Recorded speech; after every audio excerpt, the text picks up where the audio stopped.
pressure coming in from Roccat side, and of course, as we just saw, nRated against Freddy. Source was so annoying against Roccat yesterday on nRated. Freddy's not going to see it a single time. Well, we saw this yesterday. A lot of focus on Freddy.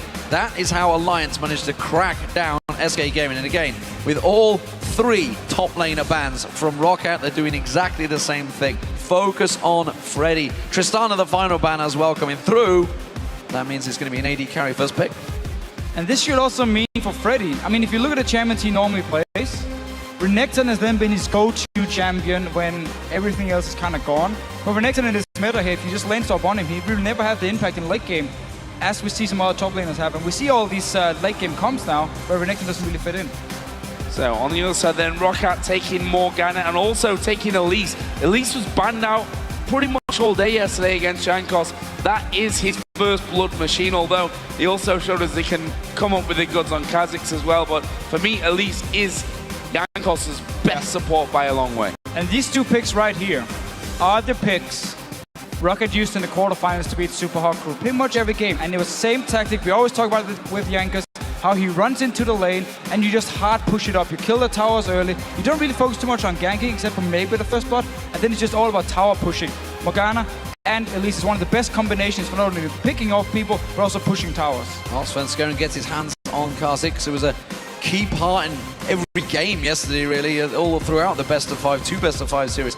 Kayle also picked in. That's going to be nRated. He hovered over Orianna for a while. We talked about how it could be potential ban. What has surprised me here, 5 picks come through, 3 bans on the top lane, yet nobody's gone top. Unless it's going to be killed top lane here, but could also be killed support, of course. We do already have the AD carry first pick from SK Gaming because they banned Tristana. So far, the 2 players we were looking at in terms of champion pool was Celaver, because he only played 2 AD carries so far, and then Corki was going to be his like mid-game AD carry as the 3rd one. And then of course Freddy in the top lane, and he's maybe lack of champion pool, which is what Roccat was hitting at here.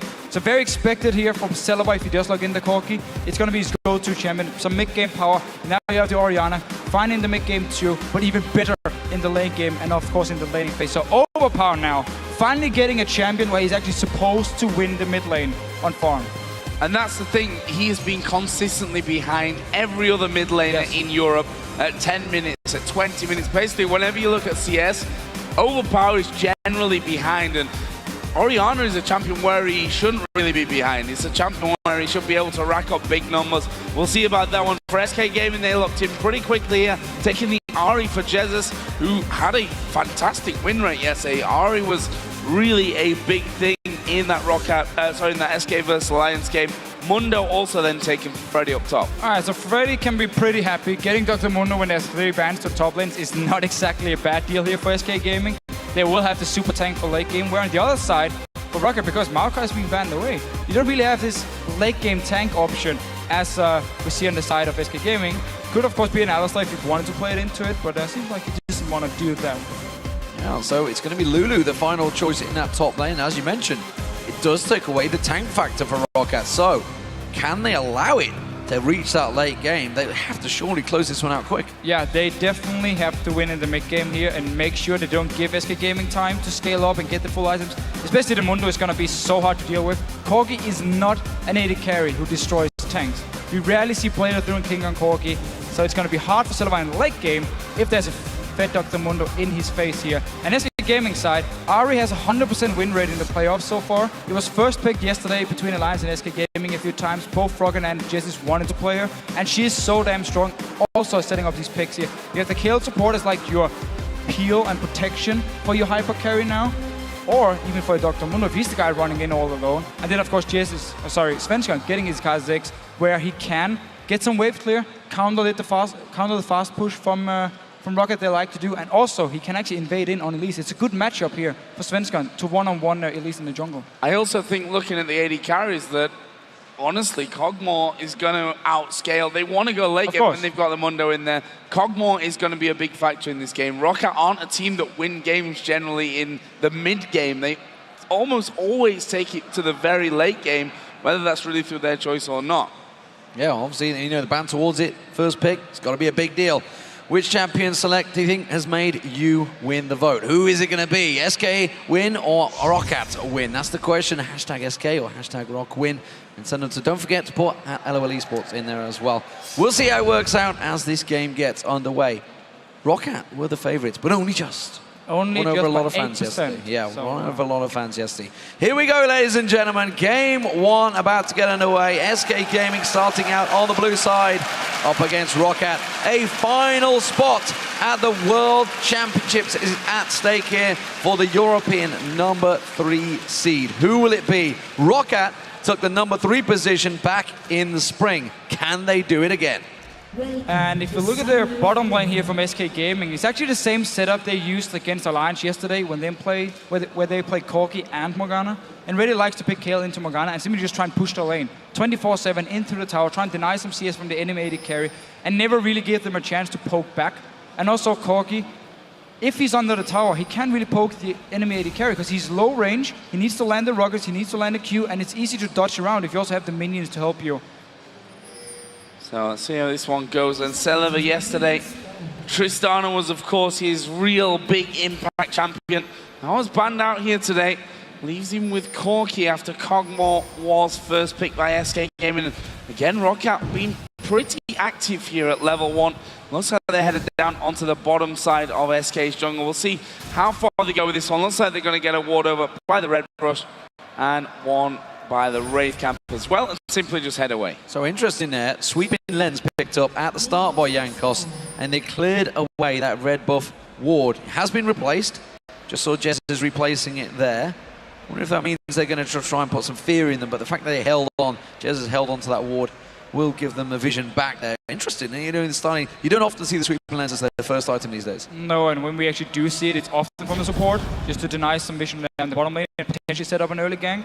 But this time around it is for Jankos, so we have to see actually how this jungle matchup is gonna work, because SK Gaming doesn't really have very strong early laners here compared to what Roccat has when Orianna and Lulu is in the mix. They are supposed to win their lanes, or at least do really well in the lanes, where Dr. Mundo often will end up just sitting back and try and farm as much as possible. So that should mean Svenskeren can really just invade in easily, because then Roccat can quickly send in both solo laners to help Jankos. Speaking of Jankos, we'll see if he can pick up another first blood here, playing Elise, pretty much the machine that he's been using to get all these impressive first bloods, and really developing this Roccat style of early turret pressure with that ranged jungler. We'll see if he goes for that kind of thing here once again. Moving over to his red buff now after just taking the blue buff. Same can be said of Svenskeren down on the bottom side of the map, and VandeR just trying to keep nRated zone. Actually, it's a good little binding on towards nRated. It's going to be a lot of damage coming out of Celaver. Yeah, a lot reverse back on towards him. You see how he sticks to that one. Also the vision, of course, they spotted Svenskeren, they had that ward in that bush, so they know he is in the lower half of the jungle, so they put the pressure on nRated early. They know he's not going to be nearby, and it also buys time for Jankos to go in towards his top lane. He's going to hold out, try and land it. This cocoon is good slow down, try and force the flash out of Freddy early. He's coming around, so he's going to go in towards it, Joe. Oh, Freddy here, can he get away from everything? Actually, the spider coming in, and he waited it nicely there for the cocoon. Not sure he technically needed to flash that one there. I actually think that the cocoon was away, but either way, I mean, better safe than sorry. Yeah. The last thing that you want to do at this stage is give Jankos or anyone else, it doesn't really matter who gets the first blood, you just don't want to give it up. If he had been stunned there, he would have died instantly from the execute of Elise here, and we're gonna see this a lot. Jankos puts a lot of focus on the top lane, and we talk about how shutting down Freddy can be the way to beat SK Gaming. If he's not gonna beat his super tank in the mid to late game, well, Roccat can just roll over them here. They have a lot of damage, a lot of magic damage, however, on their side, but they do have a lot of damage in the start of these fights. Clever use by Roccat. They saw Svenskeren passing by. They knew he was at the Wolves here, and they're going to go for him. Going to try and get down on towards him. The cocoon had already been fired off by Jankos, so they're not going to build too much follow on there. Xaxus actually wasn't close enough. He used the speed up for Jankos to get close enough, instead forced him away. So, attempted counter gank didn't work. Well, one thing it's done is send him back though, and that will be Svenskeren then out of action, so to speak. Or I say that and he actually recalls, of course, as you would naturally expect. And he now is going to go over towards the Roccat jungle. We said it before that Svenskeren loves a bit of a counter jungle. but he sees Jankos actually doing his Wraith Camp. Overpow actually moving up from this mid lane as well. Svenskeren will now have to back off. And this right here is exactly why Svenskeren can go in the jungle and try and fight Jankos. He can maybe go in and place a ward and spot him and then jump out again. But you saw Overpow instantly, as Svenskeren was around the jungle, he moved from the mid lane, already pushed it in through the tower, and was ready to help Jankos. Quick 2v1, and then Svenskeren would have died. So it simply means, due to this Orianna pick in the mid lane, for now, SK Gaming is not able to do these aggressive invades in the jungle. If Jesiz, however, picks up an early kill, then he can start controlling the lane. So let's check out this bottom lane. You know, despite the trading, obviously we saw nRated getting pressured. Panda does have the CS lead at the moment. Only just, that's going to get cleared up to 33 for Celaver as he works out the tower. nRated, ballsy play, look at that. Really wants the tug binding used on him. Trying to bait it out from VandeR there. But it's not going to happen. Celaver is going back, so he's going to be the first AD carry. Or is he? He's cancelled it. He's cancelled his back. He was also just grouping up the minions on Kayle, so all his AoE damage would hit every single one, and just try and fast push it into the tower because Celaver was trying to recall. He wanted to deny the entire wave here, but he actually cancelled it and stayed in lane. He does have heal, no health potion, but at least for now he can stay and farm on the tower. But this is exactly what we talk about. SK Gaming loves to do in the bottom lane when they're against Morgana. They pick the Kayle support and they just push the wave as much as possible. The only reason they're actually freezing it now is because Celaver was low, and they were hoping he was going to step out and try and get some farm, and then they could punish him. But he's recalled, and now they actually lose some crucial time where they won't push it in. Also see a lot of wards picked up by SK Gaming, so they want to make sure they've got vision control over the map, and probably more specifically that bottom side of things, as VandeR is going to be tanking up the minions for now, making sure that they don't go underneath that turret, using his black shield there. Actually took a couple of little auto attacks from nRated as well. We will finally see Celaver get back in, not quite got his phage finished off, but also elected for second Doran's Blade. Just needs a few combat stats in lane here, otherwise he's going to be way too weak compared to Panda, who's going to get the Trinity Force before him if they keep this farm going, as we see right now.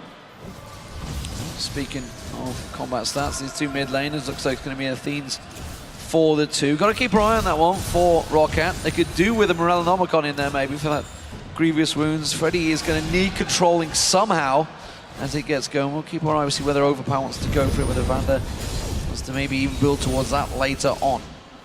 Well, they do have 2 ignites here, so they have some healing reduction, but it's a good point. We can see Morellonomicon from Overpow. It will be a little bit risky, especially because he is against Ahri, and you want to get some early magic resist, so you don't. So Ahri loses her all-in potential on you, especially when the DFG should be completed from Jesiz as the second item. He normally goes Athenes into DFG. We see some mid laners go like full damage early on and just ignore the Athenes, but Jesiz is still a guy who likes to play the lane fairly safe, and we often see him put a lot of focus on just wave clearing and farming up a storm before he goes aggressive. If only Jankos had the vision and had gone south there, he could have trapped nRated, but instead it's Jesiz he's going to try and focus on over at this Wraith. Not going to waste his smite on the big Wraith. No, looks like he's happy to let that one go. Doesn't want to get too close. The danger of Jesiz doesn't have the vision of this one. He is spotted out himself, so they know exactly where he is. And Svenskeren is a little cautious. Red buff has just spawned, and it looks like they want to try and steal it away. Jankos coming in there, but actually the bottom lane of SK Gaming coming up there just to make sure that that buff was going to be safe. And you see Roccat just backing instantly out of that one. Back to the topic of the mid lane, I'd actually like to see Jesiz be more aggressive. Actually, forget that, because nRated here taking a lot of damage actually from Jankos, who's pretty much out of mana. Panda has now shown himself from that bottom side as well, so Roccat do have to back away. But my point that I wanted to make there, I'd like to actually see Jesiz be more aggressive, because Overpow is such a passive mid lane, and we actually saw it yesterday that if you get ahead of him, if you're able to kill him off once or twice, you can do it over and over and over again and get a real good lead. It is just hard because he's playing Orianna, so he's one of the strongest laners we have in this mid lane here. And he can also stay and just use the ball to farm. Svenskeren is now doing his standard second red buff spawning in the game. He will always be there. Apparently he even does it in solo queue. He will tell his laners, push your lane now at 7 minutes, I'm gonna go invade the red buff every single time. And once again he's there. Jesiz instantly pushed to mid wave, and now wanna join Svenskeren here. Oh, he needs to be careful. Overpow very dangerous, yeah. Overpow comes around, puts the offensive ball into Jez's face. That will be Jankos who will pick up the red buff with the smite. And it's good to see Roccat doing the homework, predicting all these invades from SK Gaming, picking strong side lanes as well, so they can avoid Jankos falling behind due to Svenskeren being so aggressive here. So nice play by Roccat defending the red buff. and making sure Svenskeren doesn't get the same start he got against Alliance, where he always managed to get a lot of early farm and maybe even an early kill. You have to feel that homework, well, I mean, at this stage of the year, homework has to be done. There's no doubt about that one, but SK have been a bit of a thorn in the sides of Roccat, you know, not done well against them in terms of the both splits, not also done well if we look back to the playoffs last year. They beat them in the playoffs, sorry, not last year, last split, in the spring split, where Roccat then ended up finishing third after beating Alliance. They've been a bit of a bogey team, to be honest, for Roccat. And to be honest, it's always been about the fact that Freddy, Jesiz, and Svenskeren together could actually shut down the solo lanes of Roccat and Jankos at the same time. Because Freddy and Jesiz used to just pick lane bullies all the time. Like, remember when Jesiz only played Xaxus and Orianna pretty much every single game. And it just worked against Roccat because Jankos could never really do anything. This time around, they haven't managed to shut him down. And we've talked enough about these two junglers now. Oh. Well, not enough. No, I just briefly want to mention that Svenskeren was so stealthy he completely fooled out cameraman there. It was quite funny to see. So, bottom lane, we talked about how this needs shutting down. Currently, Panda is starting to dominate this lane, honestly, over Celaver. Celaver was forced packing once again to go back to buy, and you can see he's got that phase now picked up with the second Dorans and the boots, but he is slipping behind in CS against a lane that shouldn't probably be doing as strong as it is right now. Well, it's simply due to Kayle's support and the fact they can push in the wave every single time. Morgana won't really be able to respond because you max your binding on Morgana and not your W, so you don't get the extra wave clear. And then Corki is just forced to sit on the tower or behind the minions, and then you can't really trade with the rockets properly. You have lower range than Candy Panda as well, making it very hard. And of course, nRated can smack you in the face a few times if you get too close. And we actually did see Celaver. As soon as the lane was pushing down to SK Gaming side and it was freezing, he left the bottom lane. That's where they actually invaded onto the red buff and tried to pick up a kill because he couldn't stay in the lane, which is a big issue and another reason he's even further behind. Trying to push out a little bit there. Celaver actually going back to ward inside of the tri-bush, and there is the binding landing. It's going to be a bit of free damage basically from Roccat's side, but Candy Panda landing a couple of good ultimates there. We'll make sure that that trade isn't for nothing, but here is Jankos. Scoreboard still sits at 0-0. See if he can get in here, pick up, or help at least pick up a first blood for Roccat. Jankos sneaks in unseen so far. No wards picking up his position. Candy Panda was to step forward just a little bit. The minion wave was cleared out. Now he's going to come through. They're just going to back off. Svenskeren still in the scene just behind as well, so he's staying around. It looks like he's happy that this is going to be safe at the tower. Both junglers just looking there for a chance of a gank, and then moving away once again. We do see Lulu build Morel and Omicron, as you talked about earlier. So that's going to work great against the Dr. Mundo, and Xaxus probably doesn't feel he needs the defensive stats anyway. Freddy can never really get to him. They're just standing there, clearing the waves. Freddy's staying on the tower. His tower up in his top lane actually is down to about 15% HP because every single time the wave gets pushed down, he will farm it, but he can't do it fast enough for Xaxus to not even hit the tower. So it will actually go down within the next few waves unless SK send Svenskeren up there. That may well give them the advantage. Roccat could force this one, the Dragon. They could take tower at the same time, and if teleport is used by Freddy, it's not available for Xaxus. But SK, I don't think are aware too much of this one. Ward was just cleared out, so I think they're going to have a rough idea on the timing. It's going very low, and Svenskeren is going to be pretty too late for the smite party here. Far too late for that one. Roccat pick up the first Dragon of the game, and definitely a big bonus for them. And this is more of the SK use. Panda's like, get off my pink ward, whereas really Jankos has just left him. It's like, come on, guys, defend this ward. It cost me a lot of gold. Really wanted to keep that one alive there. Actually, Celaver stuck around in lane there mostly, whilst that Dragon was going down. Still a good chunk of CS behind there. 15 CS now, actually. But this Dragon, it was too easy for Roccat to take it. If we actually do look at nRated at the moment, he doesn't have any wards on his side stone. And it's been like this for the last 5 minutes. I just went back in the game to check. He's actually been sitting with an empty side stone for 5 minutes now. Not been back to base for a long time. He racked up a lot of gold as well, which simply meant there was no wards in the rear area. So as soon as Jankos moved in there, placed the pink and noticed, okay, they don't have any vision right here, we can just start it. Nobody from SK Gaming, except for Svenskeren when it was too late, actually expected the Dragon to be taken here. So a bit too easy from Roccat, not enough wards, as we normally see from SK Gaming. Yeah, it is a common problem that we saw up to about 20-minute mark. They were generally okay, and then they were slipping away in the wall control. If they're slipping away this early, it is a big, big problem. Top lane, Morelnomicon now completed along with Source Boots for Xaxus and Freddy. He's got that Spirit Visage, slowly becoming that gigantic, annoying tank that we know he will be. Could probably go fairly heavy on the magic resist as well, judging by obviously Rockat's got 3 members with the magic damage. Plus And well, Corki technically, as well. 4.5 technically. Yeah, 4.5. So it's going to be full magic resist from the side of SK Gaming, making it even harder for Roccat in the late game to deal with them. We already talked about how Celaver is going to get outscaled, Xaxus is going to get outscaled as well, and you get pretty much full magic damage. So it's going to be very, very hard in the late game for Roccat to kill the members of SK Gaming. And while they did have to focus on Freddy in the start of the first game from Jankos, and they will be able to take his top tower whenever they want to, they're not stopping Freddy from farming. So he's already at the Spirit Visage. He can go for his second tank item, potentially before the next dragon even spawns or get close to it, which is going to make him pretty strong already in the mid game.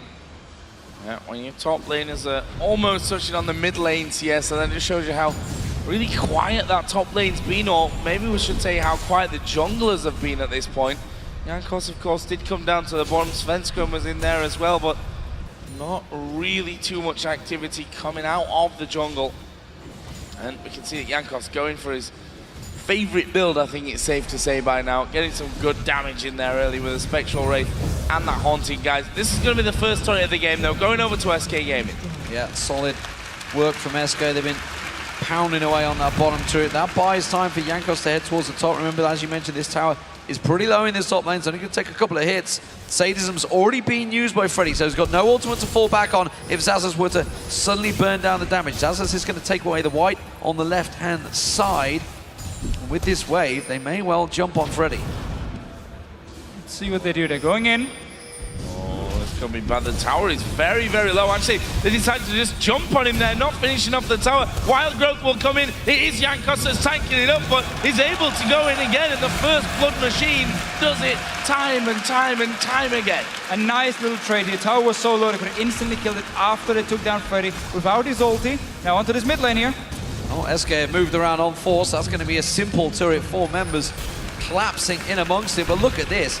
Roccat not done yet. They're continuing to push down the inner lane. Roccat realize they need to react to this. SK could sweep across the river. They are doing that. There's 3 members heading up the river right now. Candy Panda's holding busy in the mid lane. Shockwave comes out, flashed away by Candy Panda. But let's look towards that top lane at the moment, because they're going to get collapsed on. Jesiz making the way across there. Jankos comes in towards them. Charm does not land. He's going to come rappel back down there. Flash is available for him if he needs it, if he can get a safety. Oh, can he get that? No! Not quite enough damage. He didn't get the support, but Roccat do get the middle turret down, and now they have 3 turrets themselves.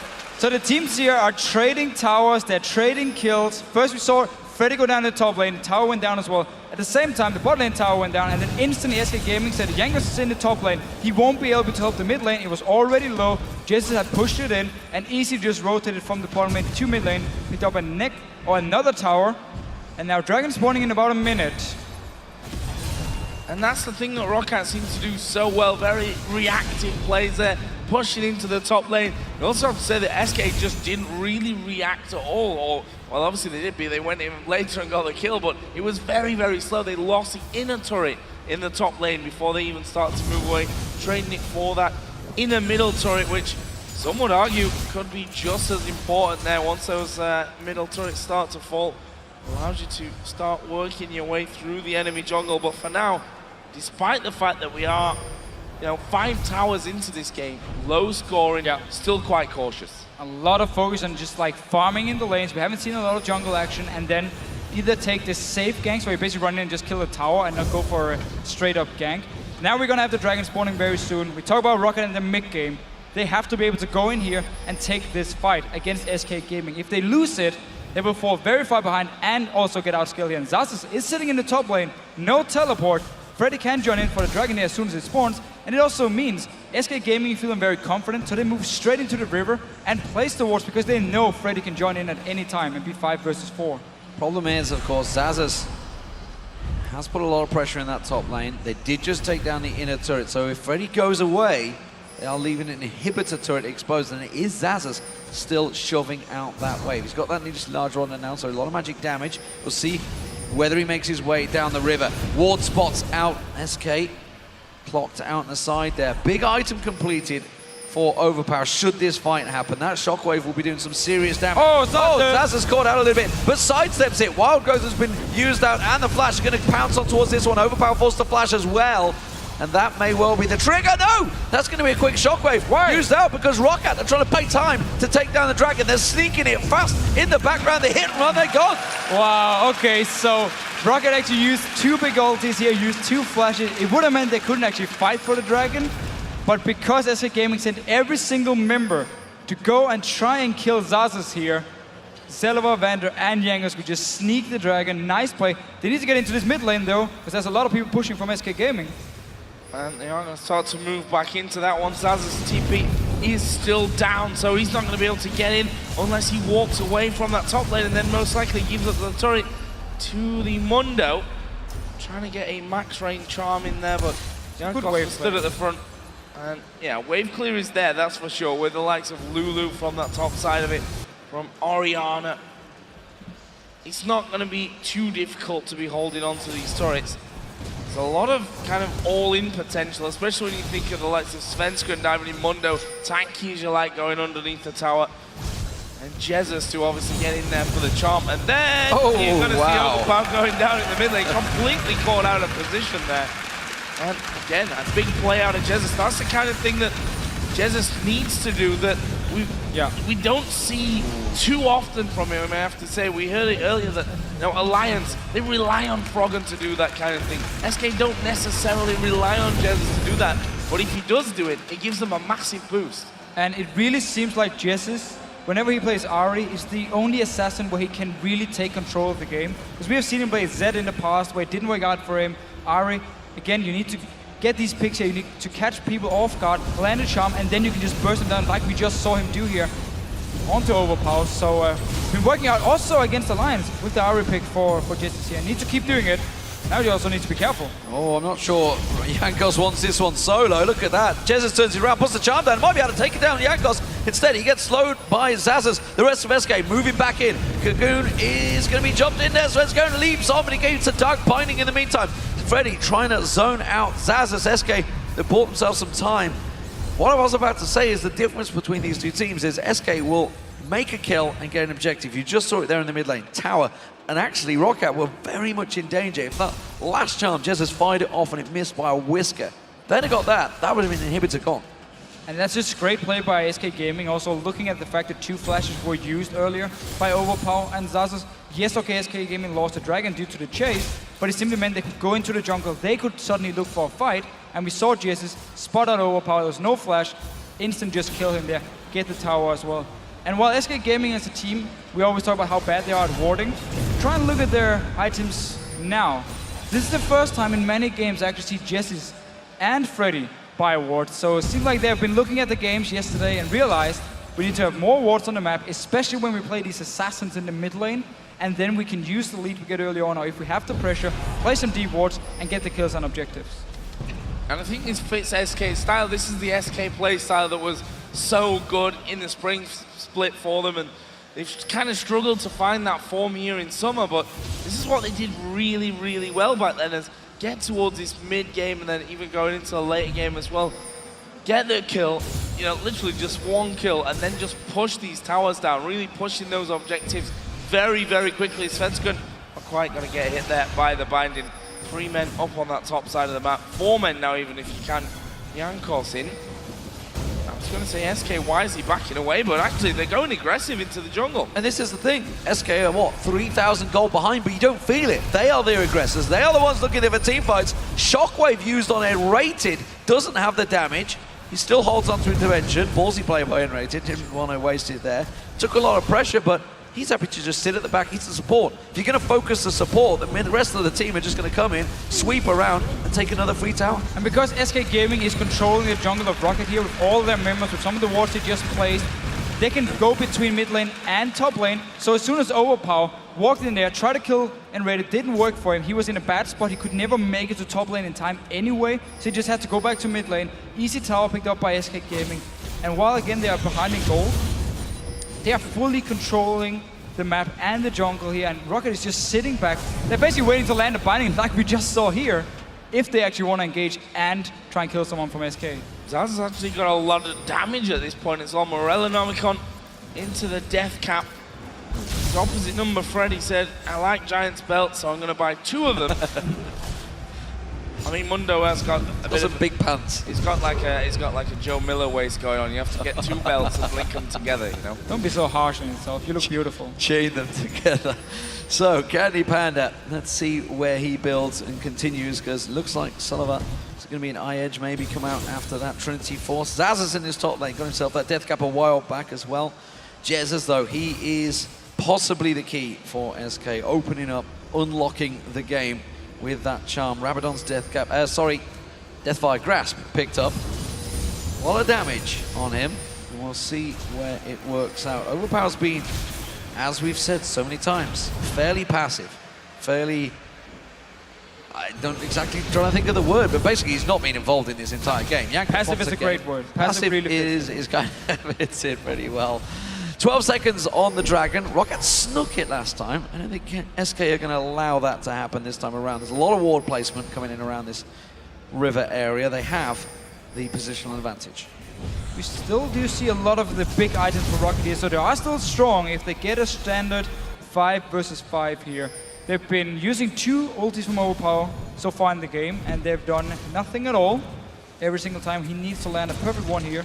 And Roccat, of course, because their combo is built around picking off targets with like Jankos or VandeR landing their binding or the cocoon. Otherwise, they actually have to wait for SK Gaming to engage onto them and just like kite it out, get a good position for the shockwave, and then re-engage as soon as they land all the ultis.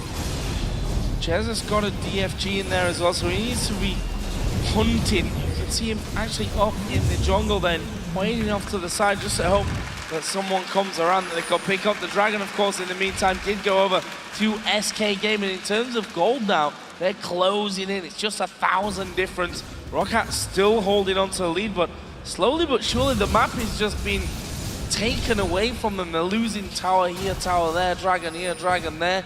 And at some point, they're going to be sat in their base thinking, what the hell happened to us? They're basically just so far behind in terms of vision control and wards on the map. Same around the Dragon. I mean, look at the area here.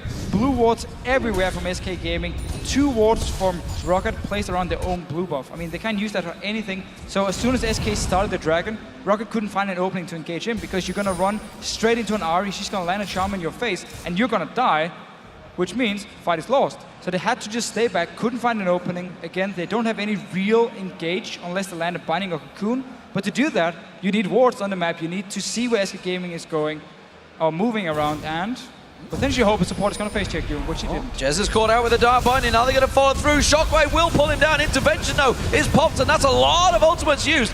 Jankos, where's he going to go from this rappel? He's just going to drop straight down in amongst them. Freddy and Svenskeren pouncing on towards VandeR. They're going to chase him down. He's going to get the slow on towards VandeR. There's no tower to fall back on. Wild Growth used on the support to save his life. That's another ultimate burn. Roccat are completely split here. Decent chunks from the side though, and actually Celaver decides it's not even worth it at this point. They need to get around and defend this inhibited turret, and Roccat are just nowhere near this one. SK right on top of it. No shockwave, of course, for Overpow after it was used earlier. SK losing a good chunk of health, though. See most of them down to around about half binding. Will land onto Candy Panda. They're going to try and get on him. He will fly. Flash in from Celaver. They do manage to get the kill. In fact, it was VandeR that did steal it away in the end. But Celaver's been the man of this fight. Well, Valkyrie in. There's the charm going on to him. That should slow him down enough for SK to get away. They've got to keep chasing. They want to force them out. They need to get something from this one. They've just lost their inhibitor turret. If they could continue burning them down, they may have been able to sneak the Baron. But again, SK disengage. A single charm from Jesiz onto the AD carry, stop them dead in their tracks.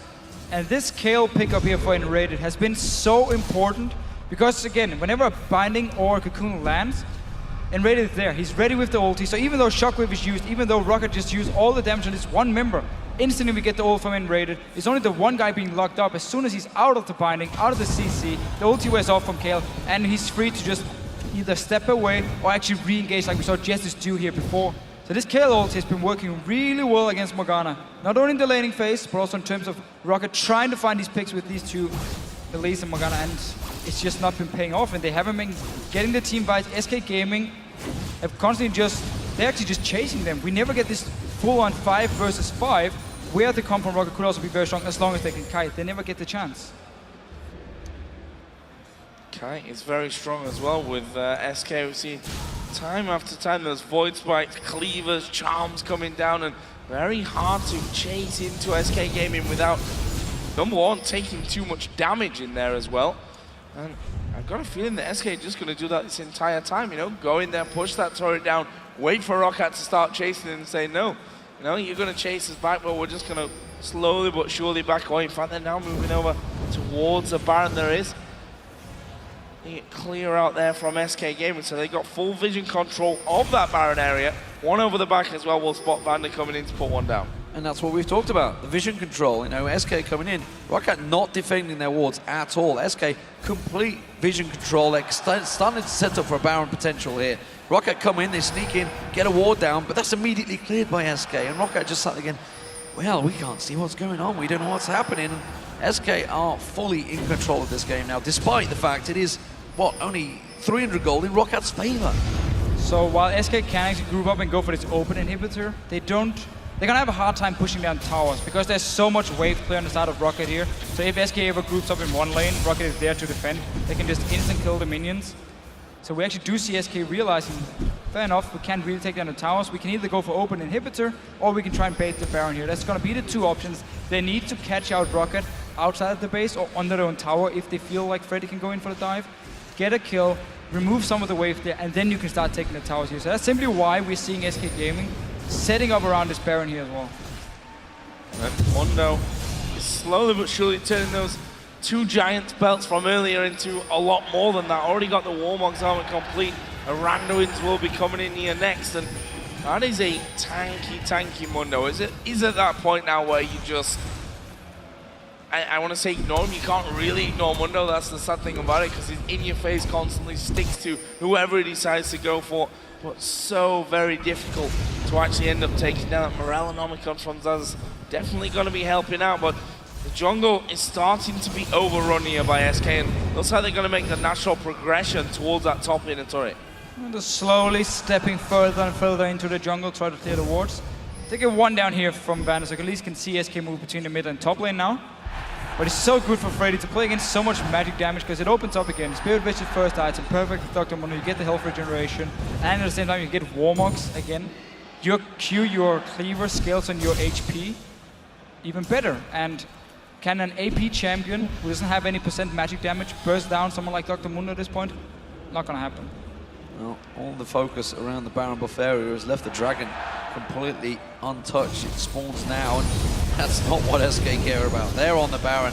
Roccat nowhere near this, being zoned out completely by Freddy. He is running basically as a bouncer right now for SK. That is a quick and easy Baron for SK. Look at him, entire team on top of him. He's just like, yeah, whatever, you know, gonna kill me. Great. He died. We already took the Baron. Yeah, really just basically blocking with the power of him. We see that the Phosphorus bomb coming over the top from Celaver. Roccat realizing that they've lost out on that Baron.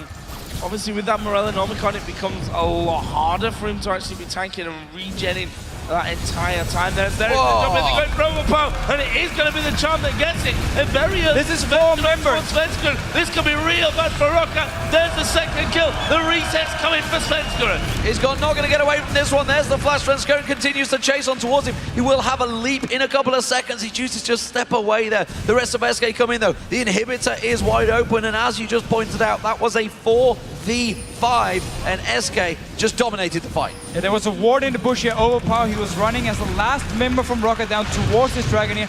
Jesiz instantly just goes for him. There's a pink ward here in the bush. Look at Overpow trailing behind, jumps him, he's going down instantly, no protection for him, no chance to even wild go for him because Xaxus wasn't in range, and then SK Gaming just keep on chasing. They have the Baron buff, they've shown they're so strong in these team fights. And this mid game where Celaver could have made an impact on the Corki, it never really happened. Problem is though, even if you'd have gone something into the late game like we saw him doing so well on that Tristana, if you think back to yesterday, the way it's going here, they're not going to get towards a late game period where it's going to be so strong. They've just not been able to capitalize on the power that he should really have. If you look at down his items there, looks like the Infinity Edge will be coming out next year. Did get a vamp set to halfway through to keep himself some sustain going. But then you look towards Mundo and you think Branduin's Warmog, Spirit Visage. It's not easy to kill him. We saw it during that last Baron takedown from SK Gaming that they sent Freddy in. It takes him so long to kill him off, and he's such a pain with his cleavers that they can just basically take objectives while he's just tanking on the team. And while this game is not being Candy Panda, who's been the guy to carry, Jesiz has been doing a fantastic job on Ahri here.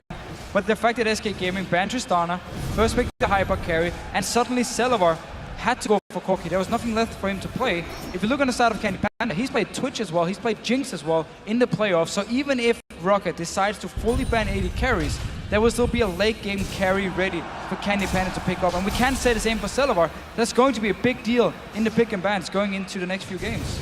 Yeah, it's what we noticed long ago throughout the season. Celaver was limited on his pull, despite this great performance yesterday, it seems, again. And I gotta wonder whether Jankos, you know, could have maybe helped focus that bottom lane earlier on. They didn't really put any pressure on Candy Panda and nRated.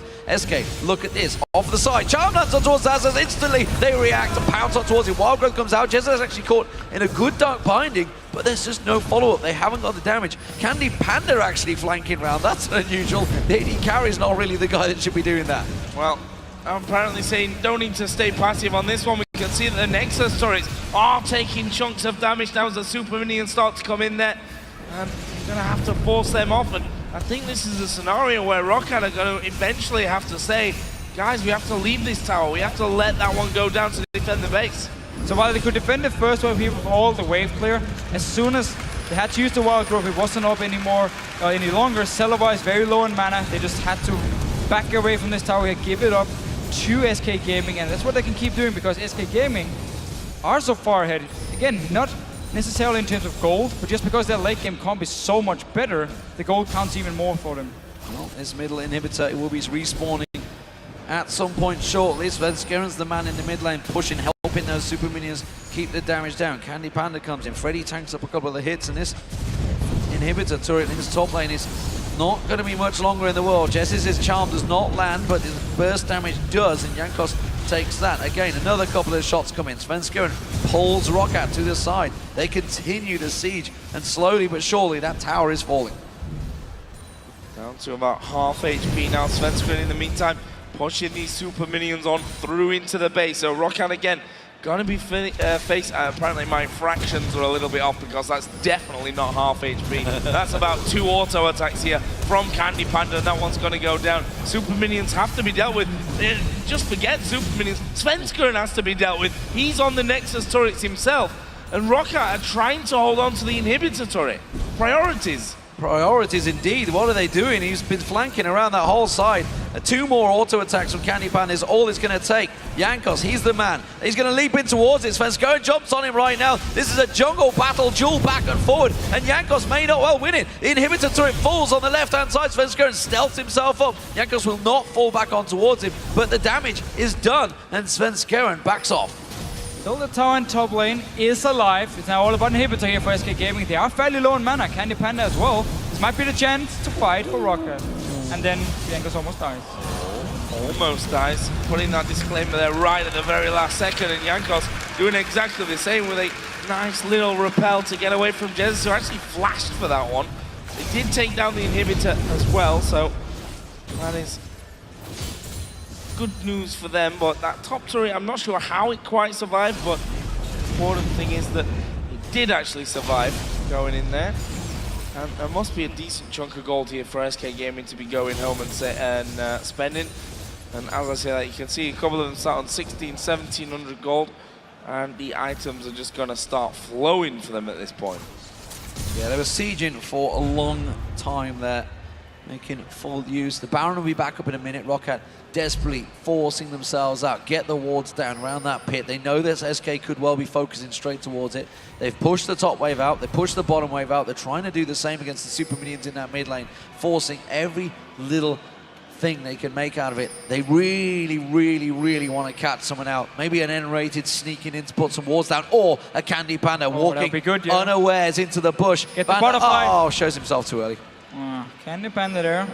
Still the guy has been in the scene for many, many years. He has seen most things. He was also the guy where Fnatic did their clairvoyance trick in DreamHack Finals, Season 1. He'll thank you for reminding him of that one. Yeah, he was the guy walking in dying. So yeah, he knows about these small traps. It was pretty much what Roccat could do at this point. Otherwise, now they're going to be forced into a straight-up 5 versus 5 around the Baron pit. And if they lose it, game will be done. Small correction, it was Season 2 at Gamescom. Right here, actually. Really? In 2012, I believe. Huh, almost the same. Yeah, back old El Clasico there. So, Baron is live, Dragon is spawning. Rockat's wards that they managed to squeeze out there. There's still 2 surviving, and they are, again, still trying to get a little trap, but it's so hard to spring a trap like that when there's living artillery, and there's a gigantic bouncer coming into your face. Svenskeren is going to jump on towards them as well. That's going to be the shockwave, not doing enough damage, and they are being forced out of that. Once Freddy came in amongst 4 members, no cares given. He had his sadism running and just simply face-checked a lot. And that was actually a good shockwave by Overpow, but if you look at every single member from SK Gaming, they all have magic resist because, well, you have 4.5 magic damage dealers on the side of Roccat here. So easy for SK Gaming to survive, even though it was a great shockwave from Overpow here. Nobody even dropped too low. Panda has heal, has life steal, and of course nRated as well can give him a little bit of help regaining all his HP. And now on to Baron.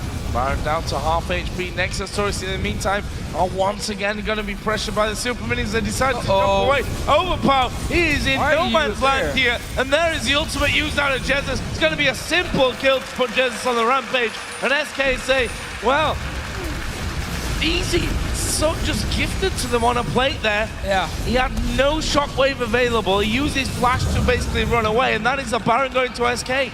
That was basically Overpow just trying to make a hero play in the very end, go and see if he couldn't kill someone in the back or steal the Baron. I'm not sure. The point is still for Roccat. They are so far behind at this point. They need a fantastic team fight or SK Gaming to make a big, big mistake here. If Roccat is going to come back in this game, it really does not look good at the moment. So game 1 very much in control by SK. It's actually been something that's ran throughout the game, honestly. While Roccat may well have stole a few little objectives here and there, a cheeky little dragon play as they drew the attention of SK up the river. It's still, that was pretty much the last play they made in this matchup because SK, even when behind in gold, have been the ones that have looked like they're going to win the game. And while SK Gaming didn't 100% manage to shut down Jankos, he actually didn't do anything just by himself. He didn't manage to pull off any successful ganks except for the one in the top lane where he got the first blood. Otherwise, we haven't really seen Jankos. And this is what happens with Roccat when Jankos is not the guy who carries the early game. Because the 2 side lanes, or solo laners, sorry, while they did well on farm, they were extremely passive, didn't manage to do anything else on the map. Jesiz started getting a few kills on Ahri and suddenly he got rolling. And down the bottom lane, they fell behind to the Kayle, or to Panda and nRated.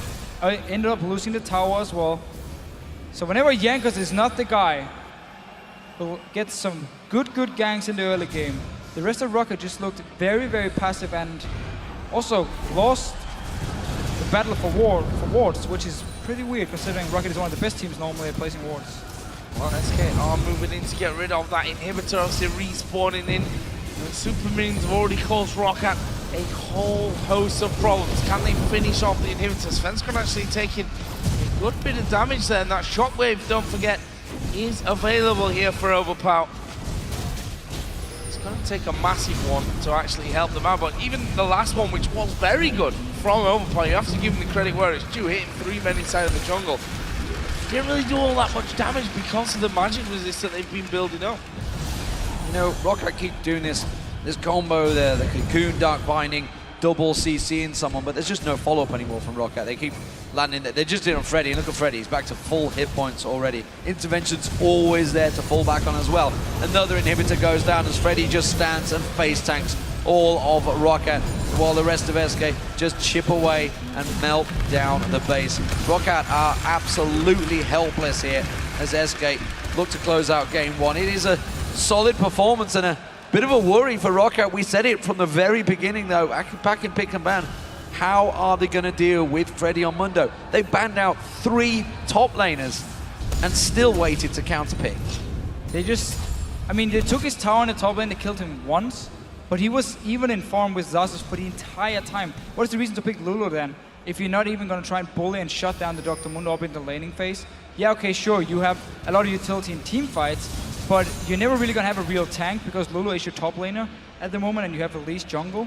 So Freddy, as long as he just picked up all the farm he could in the lane, he got early Spirit Visage, then he built in towards the Warmox, the double Giants build, and from there on, he was just unkillable. And I think that's the point of it, that Lulu had to bully Mundo, slow him down from getting to this stage where, to be honest, I mean, this is kind of the composition that you exactly don't want to play against a Mundo, which is full of magic damage, even from the AD carry.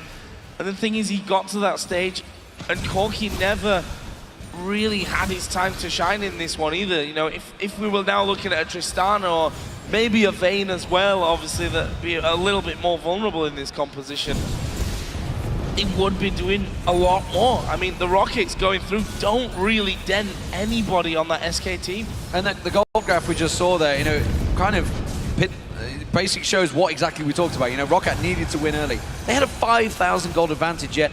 Never made use of it, never at any time looked like they were going to go for it. They are going to try and go in. That was 2 ults, by the way. A risk play comes out, it doesn't work out, and sure as hell, SK will punish them here. They're just going to pace on through and rush into the base. The super minions were already on the Nexus turrets. They're going to take down. It is going to be Roccat going out in game 1. It's a best of 5 though, plenty of time to turn around. Their coach Veggie is going to be having to look at this one and having a long, hard think, because SK Gaming, they were in full control of that game, even when they were 5,000 gold behind. And it actually almost felt like, while Roccat were trying to ban out Freddy, they also banned out Xaxus, their own top laner, because he had the last pick. He could have taken Dr. Mundo earlier if they wanted the late game tank, because it was picked by Freddy in the last rotation by SK Gaming. They had some of those options for Roccat to take it. Instead, they waited, wanted to last pick the top lane, ended up saying, we actually don't have anything we can play into this Mundo now. Let's just try them Lulu here, try and bully him early on. Also remember, Lulu was nerfed even more here on this patch. Like, you don't get the same utility from your Q and your W anymore, so it just felt like Roccat in the end actually banned out themselves. Yeah. And also they need to really look here towards Celaver and say, what other picks do we have? Do we have any other late game carries? Can we play Jinx? Can we play at Twitch potentially here for him? Otherwise, he might be stuck on Corki for pretty much every single game. We should look at Ahri as well for Jesiz. It's a strong champion. It has been throughout the season, honestly. But 4-0-3, you can't argue with that. Did his job. Well, I say out-farmed. He kept up with Overpow pretty even. But honestly, he was the impact. He landed that charm. He got the kill. And that's what started forcing the towers. Even when they were behind, you always knew there was that play that was going to be made.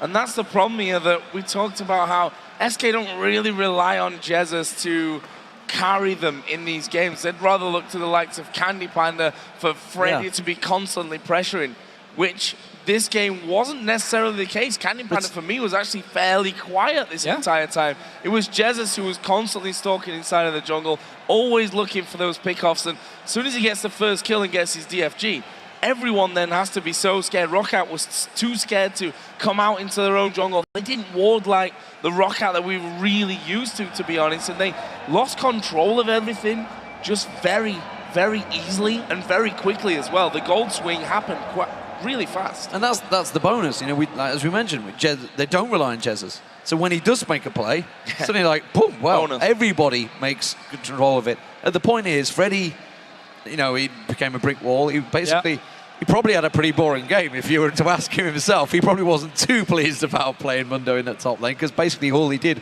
was the man that stood at the front. But another solid performance from Freddy. We talked about that top lane, how he dominated Wicked yesterday, and today against Xaxus,